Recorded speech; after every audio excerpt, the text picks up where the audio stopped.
Medyo busy talaga tayo this week kasi paparating na yung motor show, so maraming nagpa-repent. Ayan, merong candy red dito na Wave 100.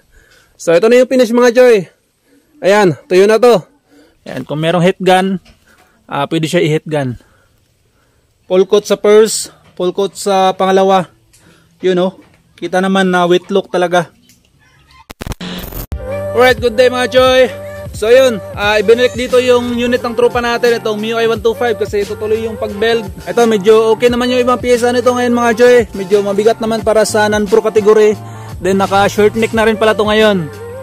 You know, ito pala yung mga piyesa na nakakabit dito ngayon. Itong transformer na 50A copy, yung Brickmaster nya, Brembo na transformer. Then turtle back 50A copy, then 50A copy na Brembo ventilated desk. Naka quick release na rin siya na switch. Then naka Kuken 50A copy din.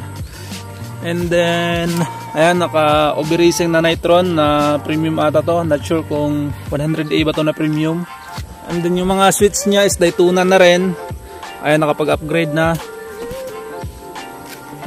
Then yung pipe is tinanggal ko muna pero naka-ion to na pipe. Alright, bali ang i-upgrade pala natin dito ngayon is itong kanyang kulay. Itong turquoise blue ata to. Bali gawin natin tong ganitong kulay pero candy color na siya. Ito kasi hindi to candy. Then marami na rin tong gas-gas. Ayan. So ano na talaga, kailangan na siyang i-repent. And then ito, crankcase na nilighten natin. I-repent natin to ng texture na kulay black. Wrinkled paint yung gagamitin natin dito. Ayan.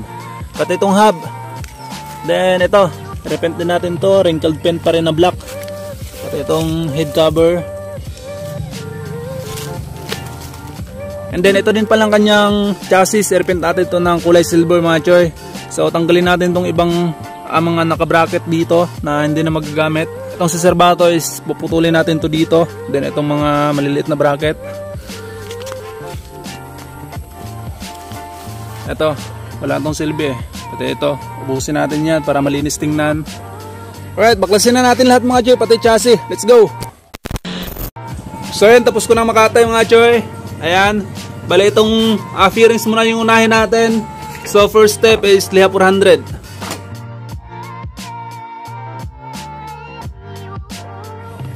Alright, good sa ito mga Choy. Primer na tayo, bali dalawang patong.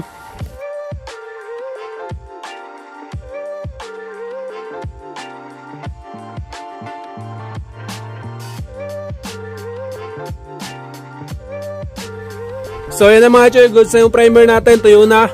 So ano na tayo, silver, high sparkling course or sparkling silver. So kailangan natin ng sparkling silver para maganda yung kinalabasan ng pagkakindi ng top coat natin. Dalawang patong pa rin ng sparkling silver.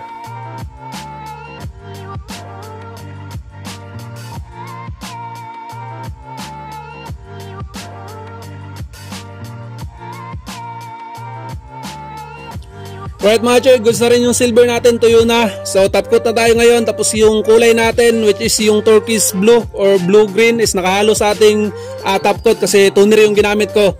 Bali magpapatong ako dito ng 3 para makintab talaga.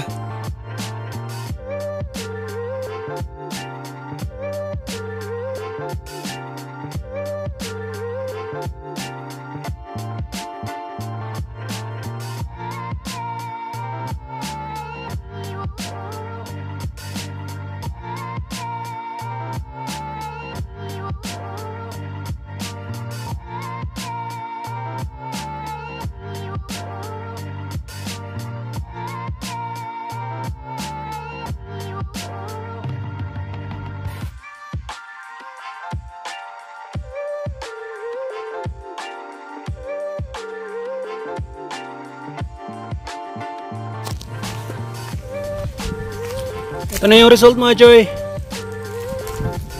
Ito yung ibang fairings. Sa kuha ng kamera natin parang ano lang siya, parang candy green. Pero sa personal mga Choy, meron siyang pagka yung tinatawag nila na turkish or yung blue green.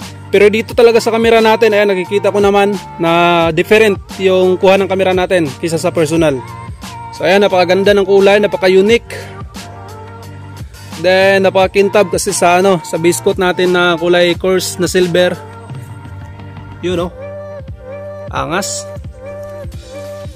Ayan, yung silver talaga yung nagpa-ano sa kanya. Nagbibigay buhay sa kanya kasi ilalabas niya talaga yung kulay. Then attractive siya tingnan. Yan oh. Paangas. Medyo busy talaga tayo this week kasi paparating na yung motor show, so maraming nagpa-repent. Ayan, merong candy red dito na Wave 100. So ito na yung finish mga Joy. Ayan, tuyo na to. So yung kuha ng camera natin is medyo lapta siya, pero sa personal is matingkad. So yung finish niya is hindi na katulad ng stock na parang Turkish blue.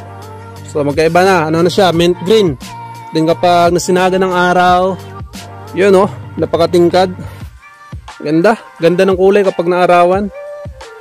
Kitang kita yung silver sa ilalim, matingkad. Then syempre napakakintab niyan. Ganda ng finish. Yan, napakaangas ito. Hanap tayo ng angle na magkapareho yung kuha ng camera natin tsaka sa personal. Babaan natin yung brightness. Medyo different pa rin. Ayan, dito mga Joy. So ayan, yung kuha ng camera natin ngayon tsaka sa personal is magkapareho na. Parehong-pareho na yung kulay. So ito yung kulay niya sa personal. Matingkad na parang di talaga siya matatawag na blue green eh. Mint green talaga siya para sa akin. Ito talaga yung kulay niya sa personal. Kasi sa ibang angle na iba yung kanyang kulay. Ayan, parang nabu-blue siya ng konti. Ayan, medyo blue siya ng konti. Pero sa personal is matingkad yan na mint green. Or green. Ayan. Casio yung gamit natin na top coat. Ansal yung brand. Right, ito naman yung chassis yung tirahin natin mga Joy. First step ulit, liha 400. So yan, tapos na maliha mga Joy. Ready to paint na. You know. Then itong ibang parts, crankcase, head cover, hub, tsaka yung magneto, di ko pa natanggal. So ayan, tirahin na natin.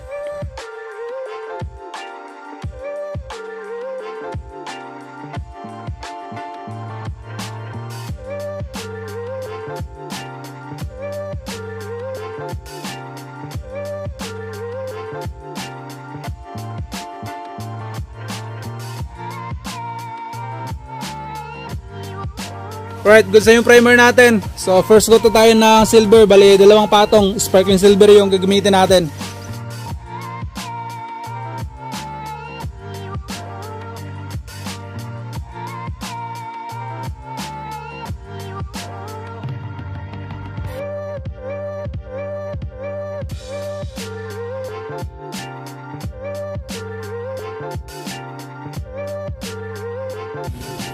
So yun na mga Joy, tapos na yung sparkling silver. Yun oh. So top coat na lang yung kulang nyan. So next ito naman, wrinkled paint yung gagamitin natin dito, kulay itim. Yung wrinkled paint, yung maliliit na kulukulubot. Yun.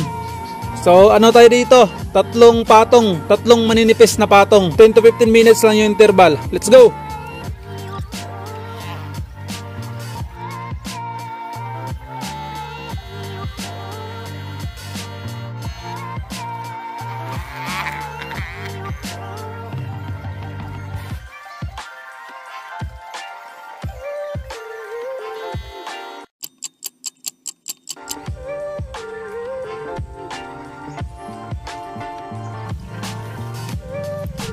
Ito na yung wrinkled paint natin, kumulubot na. Pero basa pa to. Malambot pa yung kanyang mga kulukulubot. Slow dry kasi to. Ganda talaga basta wrinkled paint. Ay ka nga pala yung brand ito mga Joy. Ganda tingnan lalo na sa personal. Ayan. Ganda to ibilad talaga sa araw. Mga 2 to 3 days para tuyong tuyo talaga. Yan o, medyo basa pa. Ito kasi yung version na slow dry. So medyo may katagalan to matuyo.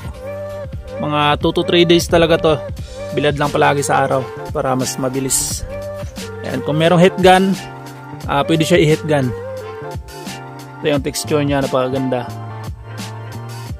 Then di na natin kailangan yan i-top coat mga Joy. Goods na yan. Pagkatapos ng primer, wrinkled paint kaagad. Pagkatuyo is goods na.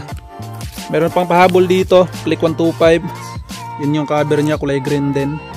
Alright, top coat na tayo dito mga Joy sa chassis.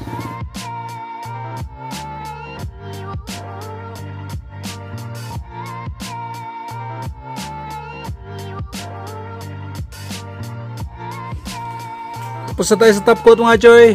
Dalawang patong lang pero napakakapal nito. Full coat sa first, full coat sa pangalawa. Yun oh. Kita naman na wet look talaga.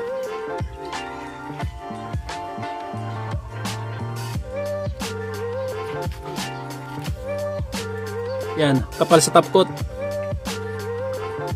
Di yan tinipid. Wet look, Lodi. Alright, patuyuin na lang natin ito mga choy. Almost done na. Pagkatuyo nito, assemble na natin. Ako, pinapatuyo ko 24 hours. So, bukas ng gabi, pwede na ito i-assemble. Let's go!